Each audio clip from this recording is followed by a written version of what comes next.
back, Lou. Glad to be back. Here we are again. Here we are.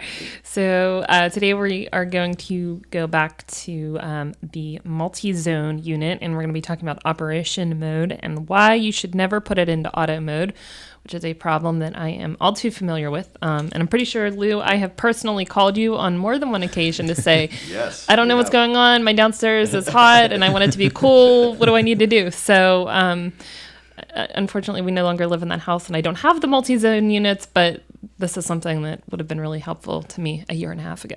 Right. And that's why we're going to do this today. We're going to talk about this. And this is a call I get a lot, and it's confusing mainly to the end user and sometimes the technician as well. The problem with it is not knowing what a simple fix it is, and then a lot of time and resources go into a technician going out to the home, and when it was just a simple thing that the homeowner could have took care of themselves. So what happens on a multi-zone system, that's called an MXZ model, our handheld remotes or wall thermostats have this option of auto mode. Well, the auto mode was not designed for the MXZ, but some people don't know that. It was, you buy a one-to-one system, a single zone system, then auto mode works great because there's just one indoor unit, one outdoor unit, put on an auto mode, set it and forget it. When it gets too warm in the house, the air conditioning side of it comes on. Gets too cold, the heating side comes on. On a multi-zone system, now we have multiple indoor units connected to one outdoor. So they all got to be thinking the same. Now, we do have systems, unfortunately not for residential use because they're three-phase, but Mitsubishi does make an R2 system that will simultaneously heat and cool at the same time. And it's very popular in the commercial part of the industry. But for the home, the MXZ is the product for the residential type project. So what happens is a customer will first see that they're not getting heating or cooling in one particular area, and they'll see the indoor units flashing all the time. The bottom light, there's two lights on an indoor unit, on a wall unit. The top light's the power light, and the bottom light is the light you will see flashing all the time when you have one indoor or more in the opposite mode that you started out in. So let's just say we have an MXZ with two indoor units, indoor 1 and indoor 2, both are which initially set to cooling mode.